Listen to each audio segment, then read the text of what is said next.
Today we'll dive in at the deep end with a full Photoshop retouch. Hello my friends, Stephan here. I hope you're doing well. Today we will indeed dive in at the deep end with a full retouch in Photoshop. The photo that I picked is of my 10-year-old daughter Eve Noel, who is absolutely crazy about ballet, which is a very beautiful thing. And I'll show you all the little things that I do. Usually this should take about 10 minutes or so, maybe with explanation a little bit longer, but we'll see. Now, it's mostly about gradients and layer masks. So I will explain this at the beginning a little bit slower, and then as we go through the retouch, it's just, same old, and I will just speed up a little bit. I'll try to put some of the keyboard shortcuts that I use underneath, there for Mac, but I might put a little comparison in there as well, so you know what the Mac or equivalent on PC is. Now, one thing important to say is that we're working with a gray background behind her, so there will be a lot of nuances in the gray, which most probably due to the screen recording and the eventual YouTube compression look quite blotchy. It looks great and it will look great on the screen working in 16-bit, so there will be no weird blotches or so, but if you see them, just disregard, that's due to the YouTube compression, I would assume. So, this is the photo we took a few days ago in the studio, so let's jump into Photoshop. So here we are in Photoshop. It looks okay, but of course you see light stands and other things in the way which we don't like. And what you'll also notice is that there are two types of floors. The reason why this plexiglass is in the back, usually I shoot on pearly white backgrounds, and this is very reflective. So if I hammer the back wall with white, this will reflect beautifully and the entire floor turns into a perfect white. However, as we lit this only with one light, you see the difference between the actual white surface and this surface here, and that's one of the things we have to fix. Of course, we also have to remove all the stuff on the sides. Now, one of the first things that I always do, especially when I work with a canvas that can be enlarged like this, is I make the canvas a fair bit larger than what I actually need. And it allows me to crop after the fact depending on what I want to print it on. So what I'll do is I'll move the picture somewhere where I want it, and I'll extend the canvas a fair bit. So that's probably about the canvas I'll be working with. And later on, I might actually crop it in a fair bit before I print it. Now we have to get rid of those sides. There's several ways to do it. The easiest is to just simply select an area. And now I can go into Edit, Fill, and within Fill, I could select Content Aware. This is the previous or the old Content Aware algorithm. Now I prefer to use the new one. There is a new command, Edit, and you will see it under here, not in the Fill, but underneath here that says Content Aware Fill. And this will open a dialog box where you can see the composite on the right, and you see what it actually takes, that's the green area, to fill this area. I can take my brush and exclude the areas that I don't want the algorithm to use as a reference. On the right side, there's additional options. There are certain images where I do play with these, but I usually leave those settings as they are. So I think that did a pretty good job in removing this area here where the light stand was, and I just say, okay. Now, the next thing that I do before I continue is I duplicate my background layer because I want to keep the background layer untouched until the very end. So at any given time, I can go back to the original in case I mess something up. This is the original, as you can tell, and this is with all the layers. If you don't know how to switch on or view just one layer, hold the Option key and click on that eye, and that will disable all other layers. And then you hold the Option key again and click, and then they're all coming back. Okay, so this side is all right. It created this additional layer. I will merge this down. You can do this by holding Command and E, or you'll find it in here where it says merge down, and behind you see the keyboard shortcut as well. I use keyboard shortcuts all the time, and many of the keyboard shortcuts I have customized just the way I work or I prefer to work. You can easily do this by going to Edit and then Keyboard Shortcuts, and you can change any of the keyboard shortcuts the way you like to work. So let's do the other side. I just mark an area, something like this. Doesn't have to be accurate. And again, I can move this around. I exclude her because I don't want her to be a reference, and it nicely removed those light stands. Now that cloud around, of course, it didn't have much of a reference to work with, but that's okay. We'll deal with this in a second. Again, it put that on a separate layer, and I'll merge this down so we have the previous and this area now here. I'll just cut these sides off that are dodgy, something like that, and then I'll just mark this area here. I hit Command J, move it over, stretch it a little bit, and that looks pretty all right. The only area where you can see what I've just done is here, and the only way to deal with this is to create a layer mask. Usually if you create a layer mask, it creates a white layer mask, but that's not what I want. I want to create a black layer mask. Whatever is white in the layer mask shows through. Whatever is black, it's like a black curtain, it hides it. Now, if I want to create a black layer mask, so it hides this layer completely, I hold down the Alt key. So now this is hidden. I'll take my gradient tool and I have it from black to transparent, or in this case, actually foreground white to transparent. And I just go somewhere in this area here, hold the Shift key down, create a gradient. And that means it will nicely fade in. So if we'll just look at that area here, we have the copy and then a nice gradient into our previous background quite nicely. So I merge this down again, and we do the same thing for the other side. Before I do this, I filled this area up here. So I simply use the clone stamp tool and sample somewhere in the region, fill this in, and then I'll go and take the healing brush and just brush over those areas so that we don't see where I clone stamped this area. Wonderful. So now I'll do the same as I did before. I'll take a selection here, Command J, put that on a new layer, move it over, stretch it a little bit. I don't stretch it too much because there will be some grain in here, and I don't want that grain to look very different than behind her. Yet again, create a black layer mask as we did before, and I'll fade it in somewhere like this, and that looks pretty good. All right, one more time, the same game. Take the whole upper part. Now I went too far, so I hold the Option key again, which changes my selection tool to a minus, as you can tell by the little icon here. This area just above her head, onto a new layer, move it up just in the right spot, create a black layer mask because I want to know what I'm doing, and I just fade it in from where I need it. So just a little bit, there you go. Merge this down again, and now when we look at it, we've extended our canvas a fair bit. Now before I do anything more, I just clean up a little bit what's flying around here. There's many ways you can use the healing brush or whatever, but I try to be as quick as possible. So I use tools that are already there. So I'll duplicate that layer here, go into filters, onto noise, and say dust and scratches.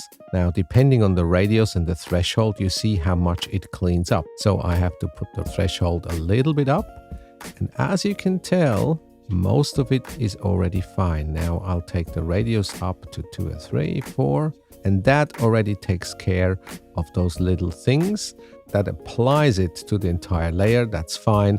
And yet again, I hold the Option key, create a black layer mask, take a white brush. Now, with the brushes, you can use the keyboard shortcuts to make it bigger and smaller. I think that is cumbersome. I hold the Option key and Control key, and then by moving the mouse left and right, I can make it bigger and smaller. By moving the mouse up and down, I can make it harder or softer. So very quickly I can make it small, very soft, very hard, or big, very soft, very hard, without clicking around. So just go over those little areas where I want that to be cleaned. So in other words, I'm revealing the layer that we've just created here, which has this dust and scratches applied. So I'm just quickly going over. That takes care of those scratches in the floor. This does a very good, quick job. And that's much cleaner. So to the foreground, I create a new layer. Now there's several things going on. Number one, there is this light spot that hits the foreground. But at the same time, there's also a gradient that comes in. I've tried to find the right tones here. So with the gradient and an extra layer, I sample somewhere around here where it's not the brightest part, but it's also not this dark part. So somewhere in between here, I hold the Option key and select, and then I'll just throw in a gradient. Now create another new layer, select one of the darker areas, and I'll do a second gradient. I'll do that again, another layer, select a darker area, and do this again. Layer them in. I'll do one more, but this one I'll set to multiply, as in the blending mode, and I'll do it again, further back. Now this is way too strong, so I'll take the opacity down, and that looks already pretty good. All right, I flattened these again. Now, how do we get this background here under control? Well, we have to do a little bit of masking. I try to get away with the minimum of masking because that's always very time consuming. So I'll just show you the trick. I'll create a new layer. I'll grab some of this area here behind her. Again with the gradient tool, I just fade it in to about here. I'll switch that off. I create yet another layer. I'll sample some of that white area here. And I grade it in where I want this, sort of from here to probably about here. Now I move this in front of it, so we have a nice gradient coming in here. I'll merge these two together. To see what I'm doing, I create a black layer mask. I'll go closer. I'll create a gradient from white to transparent. So we'll do that from here to about here. And that looks pretty good. I now have to rescue her leg somehow. Now the way I do it is I just duplicate this layer here. I'll pick one of those quick selection tools and I click on Select Subject. Does a pretty darn good job. I don't care about the shadow right now. I just care about this area where the leg goes over the area that we just created. This is a pretty good automatic selection.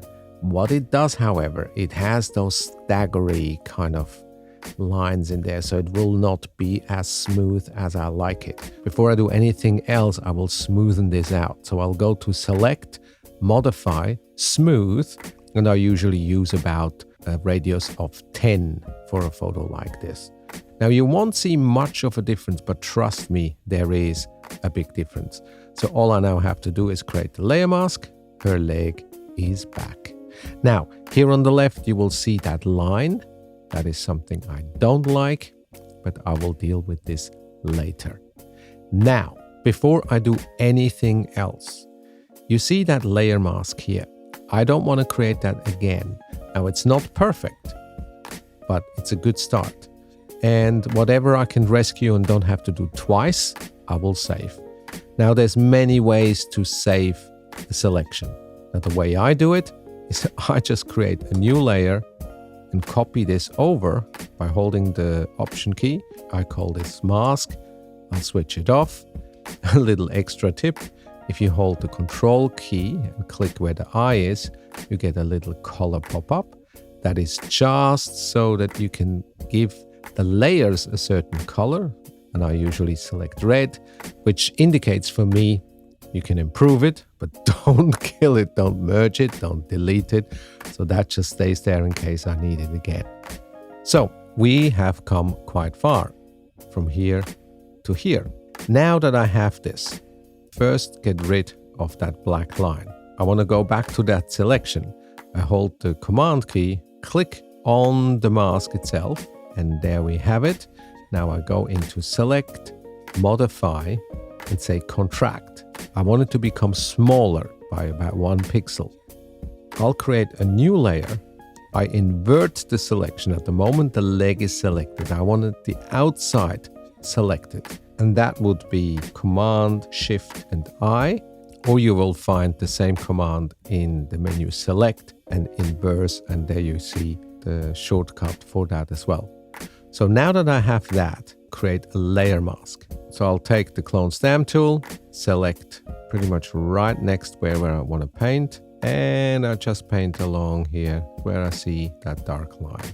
And that's already good. Now, the reason why I use the layer mask instead of just painting with the selection active is that now that I have a layer mask, I can also give that a little bit of a feather. So it's just a little bit more natural. So I can feather this again too much or not enough, then it's too hard. So I just feather it in 1 or 2 pixels, something like that. So the next thing is this shadow area. Very easy trick. I select this area. I'll copy it onto new layer. I hit Transform, Command T. I'll stretch it out a little bit. Now, just to make sure that we don't see any weirdness, if you go really close, you actually will see that there is a line in there. As with everything, I will make sure that none of this is visible. As I said before, I hold the Option key, I click on this, I want to see what I'm doing. So, create a layer mask, grab my gradient tool, and I will grade this in. And a little bit from the right. So, this can now go onto one layer. Now, is it exactly the same shadow as we had before? No, it is not, but nobody will ever care about this. Now we have to get rid of this weird area, and I'll just use the Content Aware Fill again as we did at the beginning. And let's have a look what it can do. Not bad. I say okay, nice. Now comes the next trick. This is the layer that we've been retouching the whole time. I duplicate this layer, merge it with the layer above, go into Filter, Blur, Gaussian Blur, and I blur a pretty good part out of it. Something like that. So I say, okay, I'll create a layer mask. As always, take a brush and I just brush it in. I'll make this a very big brush, very soft, so that I can just sort of blur this in just like that. Now, if I want this original shadow that we had here, create a new layer. I'll take the lasso tool. I just do this little blob, sort of like that. The shadow is slightly in a different position, so I put it just here. I fill this with black. I blur the living daylight out of it. Gaussian blur. I'll set it to multiply. Take the opacity way down. There. Move this together. Now we have the same problems on this side. Again, I just duplicate the layer, go into blur, Gaussian blur. Could I have used that before? Sure, I could have, but I just always focus on one area. Layer mask, blur this out. And again, I blur this in. I went a little bit too far, so I'll take a very big brush, take this out, something like that. That looks good. Merge the layers.